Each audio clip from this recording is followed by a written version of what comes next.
ஆலயம் செல்வம் நம் அன்பர்களுக்கு வணக்கம். நாம் இப்போ பார்த்துட்டு இருக்கிறது திருவொற்றியூரில் உள்ள வடிவுடையம்மன், படம்பக்கநாதர், ஆதிபுரீஸ்வரர், ஒற்றீஸ்வரர், தியாகராஜ சுவாமி திருக்கோயிலுங்க. அற்புதமான திருக்கோயில். தேவாரம் பாடல் பெற்ற திருத்தலங்களில் 253வது தேவாரத்தலம். இந்த கோயில் ரொம்ப ரொம்ப பெரிய கோயில். இந்த கோயிலில் எல்லா சன்னதியுமே அற்புதம்தான். பார்க்குறவங்கள அப்படியே ஈர்க்கக்கூடியவை. 51 சக்தி பீடத்தில் உள்ள வடிவுடையம்மன் திருக்கோயில். இந்த அம்மனை பார்த்தா நமக்கு அப்படி தான் இருக்குது. சுவாமி நின்ற கோலம் நம்மளை அப்படியே ஈர்க்கிறாங்க. சுவாமியை பார்க்கும்போதே நம்ம மனசில் உள்ள அத்தனை குறைகளும் அம்மன்கிட்ட கொட்டிடணும் என்ன, நம்ம பார்க்கும்போதே ஆட்டோமேட்டிக்காக நம்மளோட கஷ்டங்கள் எல்லாம் அம்மன்கிட்ட சொல்லிடுறோம் நம்ம. அதுக்கப்புறம் அம்மனை அந்த பாதத்தில் வைக்கிற விளக்கோட ஒளியில் பார்க்கும்போது நம்மளே மறந்துடுவோங்க. அப்படி தான் இருக்குது. இந்த கோயிலுக்கு நிச்சயம் எல்லாரும் போயிட்டு வரணும். போயிட்டு வரவங்க கமெண்ட்ஸில் சொல்லுங்கள். சித்ரா பௌர்ணமியில் பார்க்க வேண்டிய 3 அம்மன் கோயில்கள்: மேலூரில் உள்ள திருவுடையம்மன், திருவொற்றியூரில் வடிவுடையம்மன், திருமுல்லை வயலில் உள்ள கொடியுடையம்மன். 3 அம்மனையும் ஒரே நாளில் பார்க்கணும். பௌர்ணமி ரொம்ப ஸ்பெஷல், வெள்ளிக்கிழமை வருது. ஆனால் இந்த கோயிலை பற்றி நினச்சி பாருங்கள். இந்த கோயில் எவ்வளோ பெருசு, பழைய நாள் கோயில். பார்க்க அந்த இடத்த விட்டு நம்மளால் போகவே முடியாது. ஒவ்வொரு சந்நிதியும் நம்மளை வேக்கிற மாதிரியே தான் இருக்குது. இங்கே சுவாமி சுயம்பு மூர்த்தி.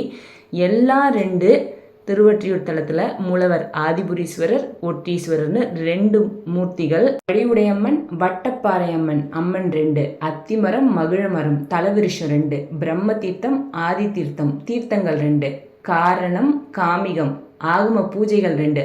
இந்த கோயிலில் எல்லாமே 2. சிவபெருமான் பாலினங்க வடிவில் உயரமாக நமக்கு காட்சி தராரு. ஆவுடையார் கிடையாது. பைரவர் இந்த திருத்தலத்தில் நாய் வாகனம் இல்லாமல் காட்சி தராரு. கோஷத்தில் உள்ள துர்கை அம்மனுக்கு காலு கீழே மகிஷாசுரன் கிடையாது.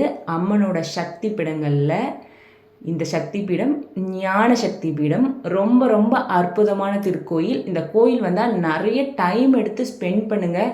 மற்ற நாளில் கோயிலுக்கு போய் நல்லா ஒவ்வொரு பிரகாரமும் நல்லபடியாக சுற்றி பார்க்குற மாதிரியெல்லாம் சித்ரா பௌர்ணமி அன்னைக்கு சுற்றி பார்க்க முடியாது. அப்படியே வடிவுடைய அம்மன் சந்நிதிக்குள்ளே நம்ம கால் எடுத்து வைக்கிறதுக்கே அவ்வளோ கஷ்டமாக இருக்கும். கட்டங்கட்டி விட்டுருவாங்க. இந்த கோயிலில் சுவாமியை பார்க்கும்போது அப்படியே தூரத்துலேருந்து போய்கிட்டு இருக்கும்போதே மனசில் என்ன வேண்டுதல் இருக்கோ அத்தனை வேண்டுதலையும் வேண்டிக்கோங்க. ஏன்னா நமக்கு கிட்ட போனவுடனே நம்மளை போங்கன்னு சொல்லிடுவாங்க. ஏன்னா நம்மளால் ரொம்ப நேரம் மற்ற நாள் பார்க்குற மாதிரி சித்ரா பௌர்ணமி நாளில் பார்க்க முடியாது. சென்னை சுற்று வட்டாரத்தில் 3 அம்பிகை இச்சா, கிரியா, ஞானசக்தி அருள் பாலிக்கிறாங்க. பல்லாண்டுக்கு முன்பு மேலூர் திருமணங்கலீஸ்வரர் கோயிலை பிரதிஷ்டை செய்வதற்காக சிற்பி ஒருவர் ஒரு பாறையை கொண்டு சென்றார். வழியில் அந்த பாறை வெடித்து 3 பாகமாக சிதறியதான்.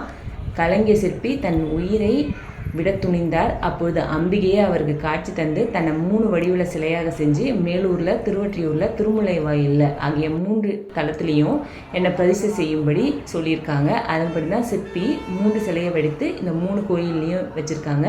அதனால் இந்த திருத்தலம் ஞான சக்தி. இந்த கோயிலேருந்து 15 கிலோமீட்டர் தொலைவில் தான் நமக்கு மேலூர் திருவுடை நாயகி, அதாவது திருவுடையம்மன் இச்சாசக்தி கோயில் இருக்குது. 25 கிலோமீட்டர் தொலைவில் திருமுல்லை வாயில் மாசிலாமணீஸ்வரர் கோயிலில் கொடியுடை நாயகி கிரியா சக்தியாக நமக்கு அருள் பாலிக்கிறாங்க.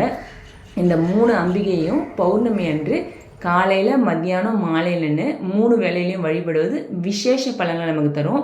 இந்த 3 கோயில்களையும் நாள் முழுவதும் திறந்திருக்கும். அதாவது நாளை சித்ரா பௌர்ணமி. இந்த 3 கோயிலும் நாளைக்கு முழுவதும் திறந்திருக்கும். நிறைய பேர் வேன் எடுத்து போவாங்க. இந்த 3 அம்மன் கோயில்லையும் காலை, மாலை, சாயந்தரம் 3 நேரமும் நமக்கு அன்னதானமும் நடக்குங்க. மனசில் அம்மனை நிறுத்துங்க. சித்ரா பௌர்ணமி நாள் இந்த வருஷம் ரொம்ப விசேஷம். ஏன்னா நமக்கு மே 1 லீவாகவும் வருது, வெள்ளிக்கிழமையாக வருது, பௌர்ணமி வெள்ளிக்கிழமையில் வருது. ரொம்ப விசேஷம். இதனால் மிஸ் பண்ணிடாதீங்க. அம்பாள் வடிவுடை நாயகி, வட்டப்பாறையம்மன் இருவருமே தனித்தனி கொடிமரத்தோட நமக்கு காட்சி தராங்க. தியாகராஜர் கோயிலேருந்து கொஞ்ச தூரத்துலேயே கடற்கரை ஓரத்துலேயே நமக்கு பட்டினத்தார் கோயில் இருக்குங்க. அற்புதமான திருக்கோயில். ரொம்ப டைம் எடுத்து பாருங்கள். இந்த மாதிரி கோயிலெலாம் நமக்கு கிடைக்காது. சப்த விடங்க தலங்களில் இந்த திருத்தலமும் ஒன்று.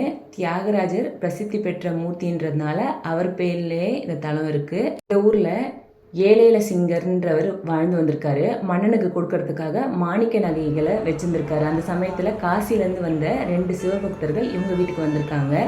சிவபெருமானே ஏலேல சிங்கரிடம் அந்த பக்தர்களுக்கு மாணிக்கத்தை தரும்படி சொல்லவே அவரும் கொடுத்துட்டார். மன்னன் ஏலேல சிங்கரிடம் மாணிக்கம் எங்கன்னு கேட்டபோது செய்வதறியாது அப்படியே யோசிச்சுட்டு நின்றுருக்காரு. அப்போது சிவபெருமானே அவருக்கு மாணிக்கம் தந்து அருள் செய்திருக்காரு. இதனால தான் அவருக்கு மாணிக்க தியாகர்னு பேர் வந்திருக்கு.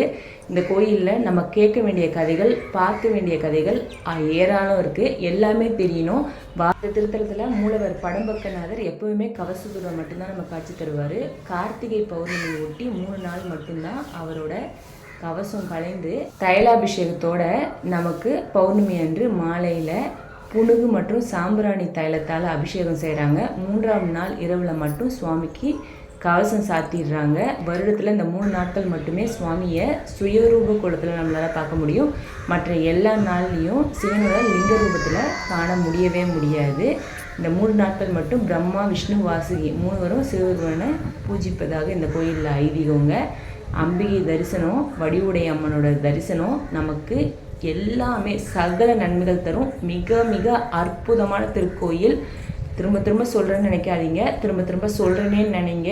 நாளைக்கு சித்ரா பௌர்ணமி அன்னைக்கு இந்த கோயிலுக்கு போயிட்டு வாங்க. நம்ம மனசில் உள்ள அத்தனை குறைகளும் தீர்ந்து நமக்கு நல்லதே நடக்கும். இப்போ நம்ம என்ன வேண்டிக்க போகிறோம்?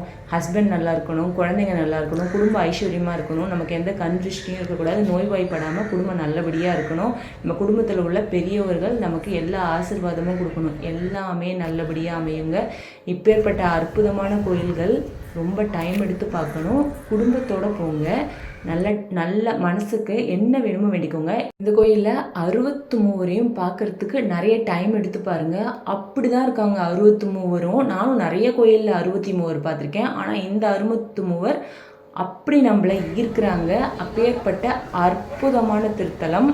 வள்ளலார் வடிவுடைய அம்மன் மீது அதீத பக்தி கொண்டவர். தினமும் அம்பிகையை வழிபடுவார். ஒரு சமயம் கோயிலுக்கு அர்த்தஜாம பூஜையை பார்த்துக்கிட்டு வீட்டுக்கு தாமதமாக சென்றார். கதவு அடைத்திருக்கவே சாப்பிடாமல் பசியோடு வெளியில் திண்ணையிலேயே படுத்து விட்டார். வள்ளலாருக்கு அருள் புரிய எண்ணிய அம்பிகை ஒரு இலையில் வெண்பொங்கல் வைத்து அவருக்கு கொடுத்தாங்களாம். வள்ளலார் தனது அருட்பாவில் அதை சொல்லியிருக்காரு. வள்ளலார் யாருன்னா, உலகத்தில் வாடிய பயிரை கண்டபோதெல்லாம் வாடினேன்னு சொன்னவர், யாருமே பசியோடு இருக்கக்கூடாதுன்னு சொன்னவர் வள்ளலார். அப்பேற்பட்ட வள்ளலாருக்கே பசி தீர்த்த அம்பிகை இந்த அம்பிகை. இந்த கோயில் போயிட்டு வந்தால் நமக்கு சாப்பாட்டுக்கோ பொன் பொருளுக்கோ எதுக்குமே பஞ்சம் இருக்காது. குடும்ப ஐஸ்வர்யத்துக்கு பஞ்சமே இருக்காது. மனசில் நல்லபடியாக தூய எண்ணத்தோடு அம்மனை வேண்டிக்கோங்க. எல்லாமே நல்லதாக தான் நடக்கும். வாழ்க்கை மேன்மேலும் சிறக்கும். எல்லாம் வல்ல இறைவன் நம்ம எல்லோருக்கூடையும் இருந்து நாம் செய்யும் எல்லா விஷயத்துக்கும் அருள் புரிவாங்க. இந்த கோயிலை பற்றி சொல்கிறதுக்கு இன்னும் நிறைய இருக்குது. கோயிலோட தல வரலாறு ரொம்ப பெருசு. அதை மற்றொரு பதிவில் பார்ப்போம். நீங்கள் உங்களுக்கு இந்த பதிவு பிடிச்சிருந்தா உங்கள் ஃப்ரெண்ட்ஸ் அண்ட் ரிலேட்டிவ்க்கு ஷேர் பண்ணுங்கள். மறக்காமல் நீங்கள் நம்ம சேனலை சப்ஸ்கிரைப் பண்ணுங்கள். சப்ஸ்கிரைப் பண்ணாமல் நிறைய பேர் பார்த்துட்ருக்கீங்க. மறக்காமல் நம்ம சேனலை சப்ஸ்கிரைப் பண்ணுங்கள், சப்போர்ட் பண்ணுங்கள். நல்லதே நடக்கும். நம்பிக்கையோடு இருப்போம். நன்றி, வணக்கம்.